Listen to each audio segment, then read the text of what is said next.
Hello class 10th students, this is date 22nd of May 2020। Science का chapter चल रहा है इलेक्ट्रिसिटी, लेक्चर 8 है। इलेक्ट्रिसिटी का लेक्चर 8 है, इलेक्ट्रिसिटी का लेक्चर 8 है। तो जिन्होंने पहला 7 लेक्चर नहीं देखा, पहले मेक श्योर करें कि पहला 7 लेक्चर देख लें, उसके बाद लेक्चर नंबर 8 पर आए।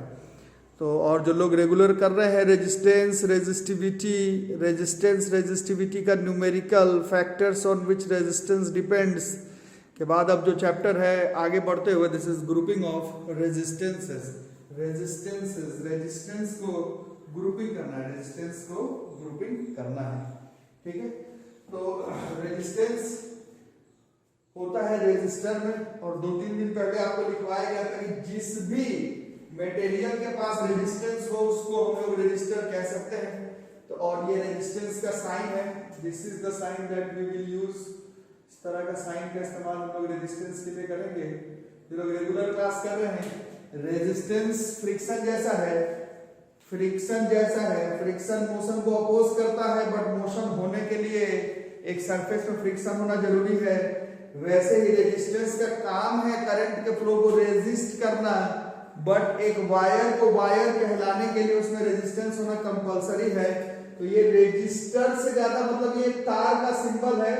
तार अगर वो एक कंडक्टर है तो उसमें रेजिस्टेंस होगा, टीवी का तार है तो उसमें रेजिस्टेंस होगा, fridge, washing machine, heater, toaster, जरूरी नहीं ये सिर्फ तार है मतलब दिस इज रेजिस्टेंस। ये सब जो R1 R2 R3 है, इससे रेजिस्टेंस ऑफ द वायर को डिनोट किया जाता है। ठीक है, रेजिस्टेंस ऑफ द वायर। ये वायर किसी का भी हो सकता है, एसी का, फ्रिज का, वॉशिंग मशीन का, टीवी का। तो रेजिस्टेंस का ग्रुपिंग जो है वो 2 तरह से हम लोग कर सकते हैं। पहला नंबर पर है रेजिस्टर्स इन सीरीज, इसी में हम लोग कहते हैं सीरीज रेजिस्टेंस, इसी को हम लोग कहते हैं सीरीज रेजिस्टेंस। दिवाली वगैरह पर जो आप लोग बल्ब का कनेक्शन करते हैं, चाहे पापा करते हैं चाहे दुकान से खरीद करके ले आते हो, देखते होंगे तो एक ही कनेक्शन में बहुत सारा जो है वो छोटा छोटा बल्ब जो कनेक्टेड रहता है, बल्ब के अंदर भी तार है, उस तार के रेजिस्टेंस को भी हम लोग R1 R2 R3 से डिनोट कर सकते हैं। तो ऐसा कनेक्शन जब हम लोग करते हैं, जब सारे जो रेजिस्टेंस है, बार बार बोलो रेजिस्टेंस कुछ नहीं होता है, रेजिस्टेंस होता है रजिस्टर में, रजिस्टर तार है, तार किसी भी चीज का हो सकता है। ठीक है, तार को तार कहलाने के लिए, तार को कंडक्टर कहलाने के लिए उसके पास रेजिस्टेंस होना जरूरी है, उसी को हम लोग रजिस्टर कह लेते हैं। ये रजिस्टर इन सीरीज है, सीरीज कनेक्शन कब कहते हैं, जब ये रेजिस्टेंस है मान लो R1, ये रेजिस्टेंस R2, ये रेजिस्टेंस R3, इन सब को अगर एक ही जगह से कनेक्ट किया जाए, कुछ कनेक्शन कुछ इस तरह से हो कि करंट का वैल्यू थ्रू आउट सब में सेम जाए, करंट का वैल्यू थ्रू आउट सब में सेम जाए, करंट का वैल्यू थ्रू आउट सब में सेम जाए, करंट का वैल्यू थ्रू आउट सब में सेम जाए, उस तरह से अगर आप रेजिस्टेंस को कनेक्ट करते हैं तो उस तरह के कनेक्शन को ही हम लोग रेजिस्टर्स इन सीरीज कहते हैं। Resistors in series. सीरीज में क्या होगा, इस तरह से तार को कनेक्ट किया गया है कि सब सेम सप्लाई ऑफ सोर्स से इस तरह से कनेक्ट हो जाए कि सब में करंट का जो वैल्यू हो, करंट देखो करंट कहीं बढ़ना नहीं चाहिए, जो 5 एम्पीयर इधर जा रहा था वही 5 एम्पीयर इधर भी आए, वही 5 एम्पीयर इधर भी आए, वही 5 एम्पीयर इधर भी आए, होते हुए वापस आ जाए। इस तरह के कनेक्शन में हम लोग सीरीज ग्रुपिंग कहते हैं रेजिस्टर्स का। ठीक है, इसमें काम की बात ये हम लोगों के सीखने के लिए है, जो कि आप यहाँ पर देख रहे हैं कि इसमें करंट का वैल्यू जो है वो सेम होता है। अब सवाल है वोल्टेज का। तो आपके बुक में एक्सपेरिमेंट दिया हुआ एनसीईआरटी बुक में, आप लैब वगैरह में, स्कूल लैब में करवाया जाएगा तो वहां पर आप करके इसको चेक कर सकते हैं। ये डायग्राम जब बोर्ड के एग्जाम में बनाने आएगा तो ये वोल्ट मीटर ऊपर लगाया गया, ये लगाने का जरूरत नहीं है, ये बुक में एनसीईआरटी में ऐसा बनाया गया है समझने के लिए कि अगर आप वोल्ट मीटर यहाँ पर एमीटर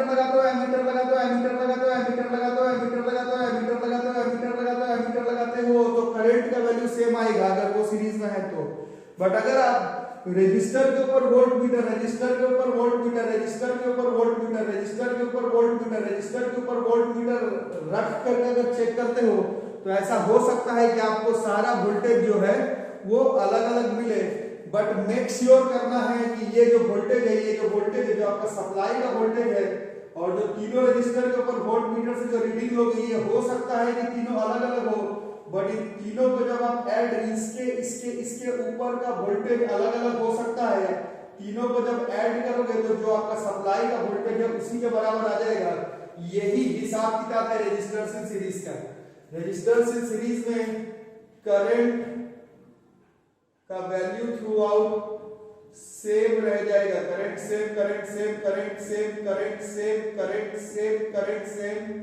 वोल्टेज अलग, वोल्टेज अलग, वोल्टेज अलग, वोल्टेज अलग। अलग से मतलब नहीं है, इंडिविजुअली सबका वोल्टेज जब जोड़ोगे तो ये जो आपका मेन सप्लाई वोल्टेज है उसके बराबर आना चाहिए। मेन सप्लाई वोल्टेज के बराबर आना चाहिए सीरीज में। ठीक है।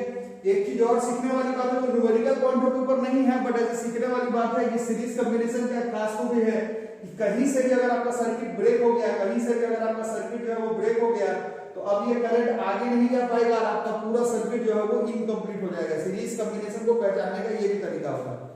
ठीक है। अगर कहीं से भी सर्किट अगर ब्रेक हुआ और थ्रू आउट सर्किट अगर इनकम्प्लीट हो गया तो समझ लेना कि वो सीरीज कॉम्बिनेशन का ही क्वेश्चन है। तो क्या क्या होना चाहिए, क्या क्या होना चाहिए, क्या क्या होना चाहिए रेजिस्टर सीरीज में? Current same, current same, current same, current same. Voltage अलग हो सकता, अलग हो सकता, अलग हो सकता, उससे मतलब नहीं है। इंडिविजुअल वोल्टेज का जब सम करोगे तो जो इधर वाला वोल्टेज है उसी वोल्टेज के बराबर आना चाहिए, है ना।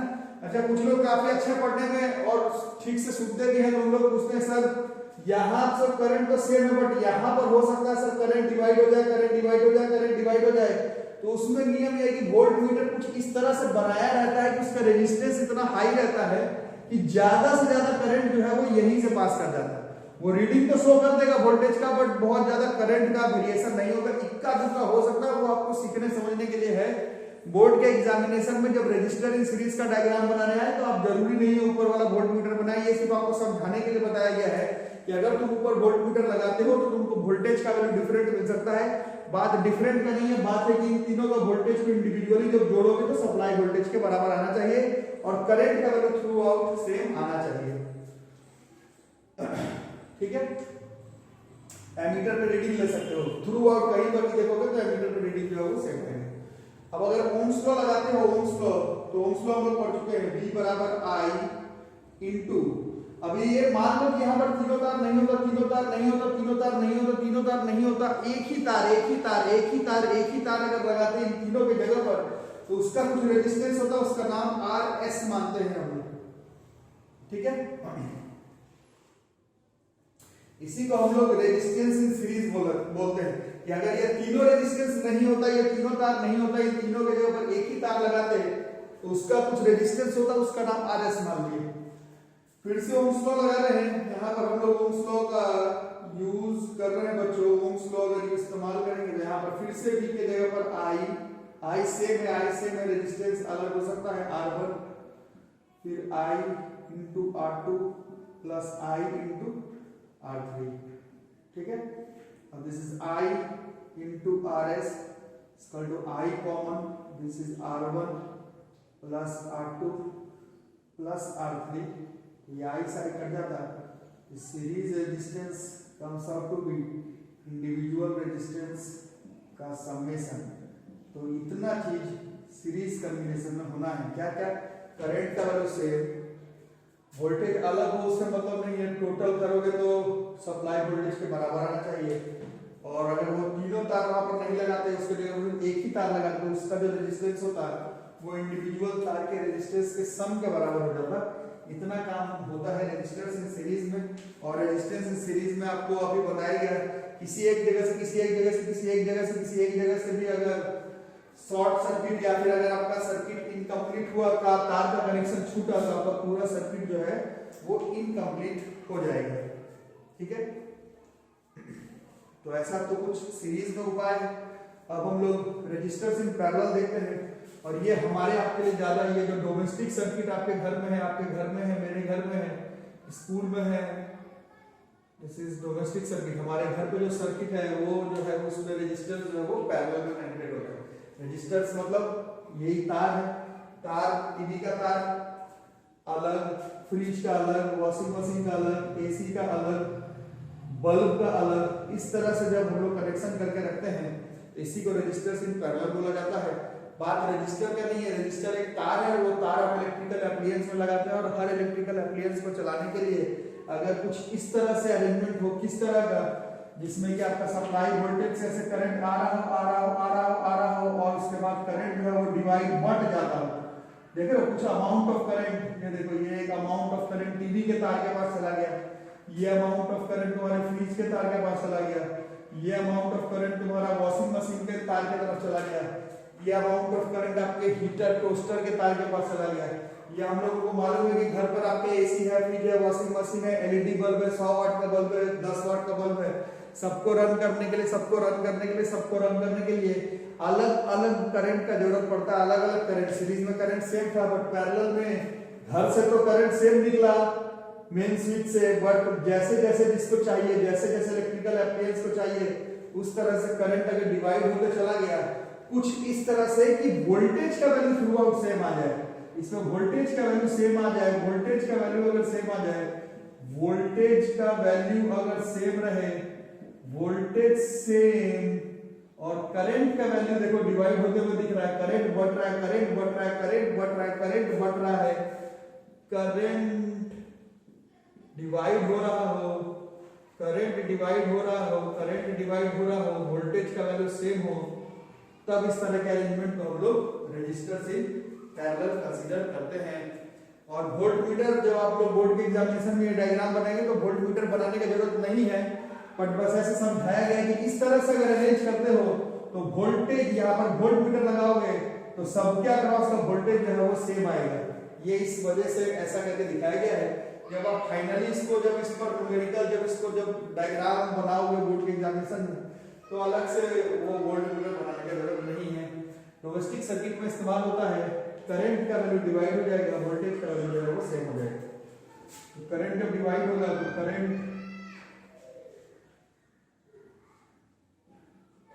जब डिवाइड होगा तो यहाँ पर एमीटर से इधर भी एमीटर लगा सकते हो, इधर एक एमीटर लगाते हो, इधर एक एमीटर लगाते हो, इधर एक एमीटर लगाते हो और देखते हो करंट का वैल्यू तो अलग अलग आएगा, I1 अलग, I2 अलग, I3 अलग, पर सबको जब जोड़ोगे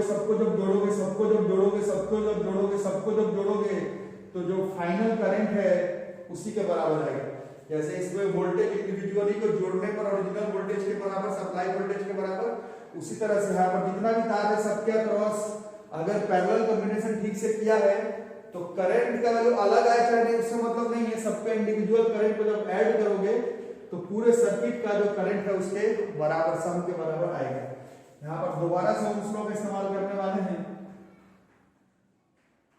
यहाँ पर फिर से ओम्स लॉ का इस्तेमाल करेंगे तो I की जगह पर अब V/R, ओम्स लॉ यही था, I बराबर V/R। अब R क्या है, इस पूरे में अगर 3 तार 4 तार 10 तार नहीं लगाते तो बस जैसे एक ही सर्किट होता, अगर ये सब नहीं होता तो सिर्फ एक ही अगर ऐसे तार होता है इसी कनेक्शन में हो सकता है ना,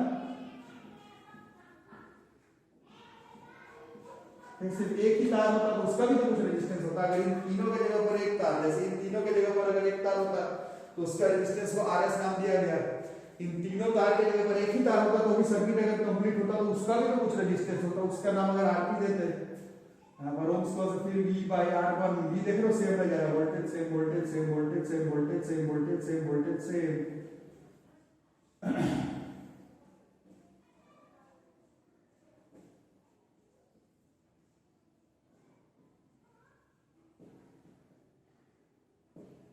V भी कट जाता है तो 1/R पैरेलल बराबर 1/R1 plus 1/R2 plus 1/R3। Formula important नहीं है, फॉर्मूला से ज्यादा जानना है।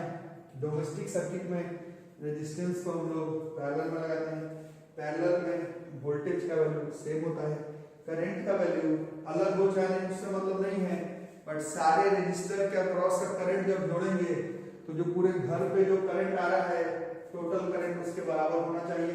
अब देखो यहाँ ये वाला तार मान लो टीवी पे लगाया, ये तार फ्रिज का है, ये तार तुम्हारा बल्ब पे जा रहा है, तो कहीं एक जगह से फ्यूज हो गया, एक जगह से अगर फ्यूज हो भी गया, एक जगह से अगर ये सर्किट इनकम्प्लीट भी हो गया तो भी तुम्हारा फ्रिज जो है वो बल्ब जो है वो चलता रहता है।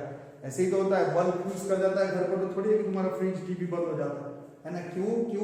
क्योंकि आपके मेरे घर पर जो सर्किट कनेक्टेड रहता है वो डोमेस्टिक सर्किट जो कनेक्टेड है वो पैरेलल में रहता है।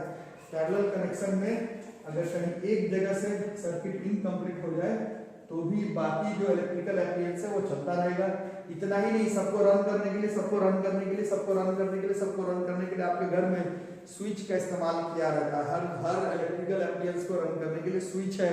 स्विच अलग अलग है, इसका मतलब है वो सब पैरेलल में कनेक्टेड है। सीरीज में तो कहीं से भी करंट का वैल्यू सेम रह जाता है, फ्यूज होने पर आपका पूरा सर्किट जो है वो इनकम्प्लीट हो जाता है। यहाँ पर कहीं एक जगह से अगर आपका शॉर्ट सर्किट हुआ तो भी आपका बाकी जो इलेक्ट्रिकल एप्लायंस है वो ठीक से काम करता रहता है। वोल्टेज का वैल्यू सेम रहता है। करंट का वैल्यू को अगर सम कर दें तो टोटल करंट के बराबर आ जाता है। और 1/Rp बराबर 1/R1 plus 1/R2 plus 1/R3। अब Rp है क्या? Rp है कि ये तीनों रेजिस्टेंस यहाँ पर नहीं होता, सिंपल एक तार होता इसी सर्किट पर, तो उसका जो रेजिस्टेंस होता है दैट इज Rp। इसमें RS क्या है? ये तीन रेजिस्टर नहीं होता, इसके लिए ऊपर सिंपल एक तार होता, सर्किट कंप्लीट होता तो उस तार का जो रेजिस्टेंस होता दैट इज RS। सीरीज में RS is equal to R1 plus R2 plus R3 dot dot dot dot. Parallel में 1/Rp बराबर 1/R1 plus 1/R2 plus 1/R3 plus dot dot dot dot. Series में current same, parallel में voltage same. Series में current same, parallel में voltage same. Series में voltage का sum total supply voltage के बराबर, और पैरेलल में इंडिविजुअल करंट का सम टोटल करंट के बराबर। इतना चीज आपको सीरीज पैरेलल में जानना है। जब बोर्ड के एग्जामिनेशन में जब यही डायग्राम जब बनाओगे तो उसमें आपको अलग से इसका वोल्ट मीटर ये सब, जब ये तो आपको समझाने के लिए एक्सपेरिमेंट वाइज बुक में बनाया गया है। जब सीरीज का डायग्राम बनाओगे तो बस ऐसे बनाओगे, इसका वोल्ट मीटर लगाने का कोई काम नहीं है ना। पैरेलल का डायग्राम बनाने के लिए बोर्ड के एग्जामिनेशन में बनाया जाए तो इसमें कोई वोल्ट मीटर लगाने की जरूरत नहीं है। आपको सिर्फ समझाने के लिए था कि यहाँ पर वोल्ट मीटर लगा के देखोगे तो वोल्टेज का वैल्यू सेम आएगा, और यहाँ पर हर तार के ऊपर वोल्टेज लगा करके देखोगे तो वोल्टेज का वैल्यू अलग अलग रहेगा। ये सीरीज और पैरेलल का उपाय है।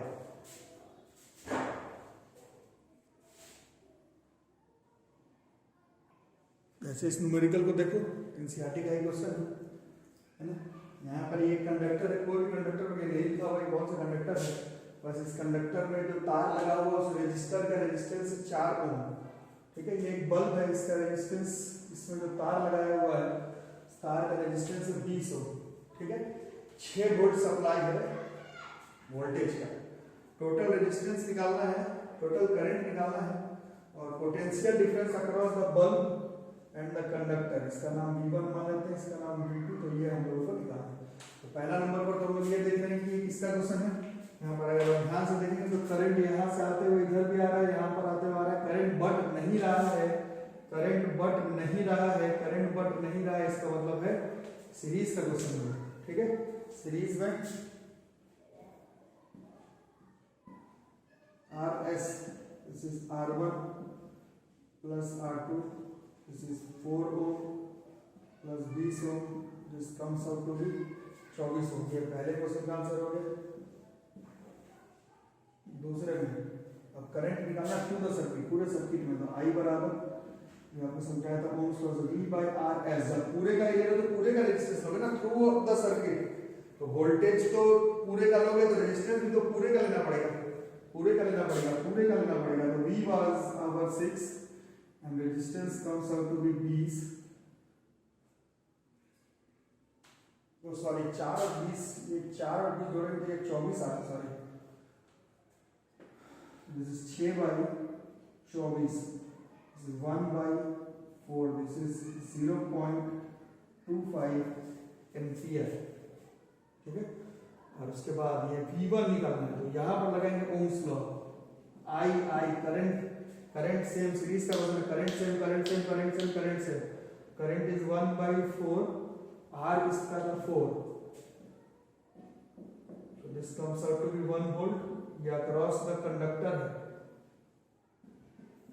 अक्रॉस द बल्ब का नाम मैंने V2 माना है, तो I फिर 1/4 हो गया, I into R फॉर्मूला लगाया जा रहा है। I सीरीज होने का मतलब सेम है, रेजिस्टेंस वाज 20, ये 5 बार में कट गया, दिस इज आवर 5 वोल्ट। तो ध्यान से देखो तो ये 1 और 5, मतलब इसके अक्रॉस अगर 1 वोल्ट है, इसके अक्रॉस 5 वोल्ट है, तो ये 1 और 5 मिला के 6 वोल्ट है। करंट का वैल्यू सेम है, इसी को सीरीज कहते हैं। सीरीज में current same, voltage individual add करने पर टोटल वोल्टेज के बराबर, series resistance is R1 plus R2। इस तरह से अब सीरीज पैरेलल का बाकी जो न्यूमेरिकल्स है वो आपको अगले क्लासेस में सिखाया जाएगा। नेक्स्ट क्लास का हम लोग इसमें और देखेंगे। चैनल को सब्सक्राइब करना ना भूलें, चैनल को भास्कर क्लासेस चैनल को सब्सक्राइब करके रखो, शेयर कर दो, नोटिफिकेशन बेल आइकन ऑन करके रखो, है ना। प्लेलिस्ट अलग कर दिया गया है, बच्चे फोन पर बता रहे थे थोड़ा दिक्कत हो रही है, तो 10th 11th 12th सबका क्लास चलने में थोड़ा सा दिक्कत है, तो 10th वालों का प्लेलिस्ट अलग कर दिया गया है। आप अपना प्लेलिस्ट में 10th क्लास का प्लेलिस्ट में अपना साइंस मैथ्स का नोट्स अपना बनाते रहे। और लग तो रहा है कि आप लोगों को भी ऑनलाइन ही पढ़ना पड़ेगा, जो लोग ऑनलाइन ऑफलाइन दोनों मीडियम से जुड़े हुए थे तो भी आप लोगों को लगता है ऑनलाइन ही क्लास चलेगा, क्योंकि जुलाई एंड तक लग रहा है कि आपको ऑनलाइन मेहनत करना पड़ेगा। तो जो लोग पेमेंट कर रहे हैं या फिर कर सकते हैं, जो लोग घर के अगल बगल अगर ऑफलाइन आकर के पेमेंट करना चाहते हैं तो आकर के पेमेंट कर दे। जो लोग ऑनलाइन कर रहे हैं पेमेंट करने के बाद स्क्रीनशॉट जरूर व्हाट्सएप नंबर पर भेज दें।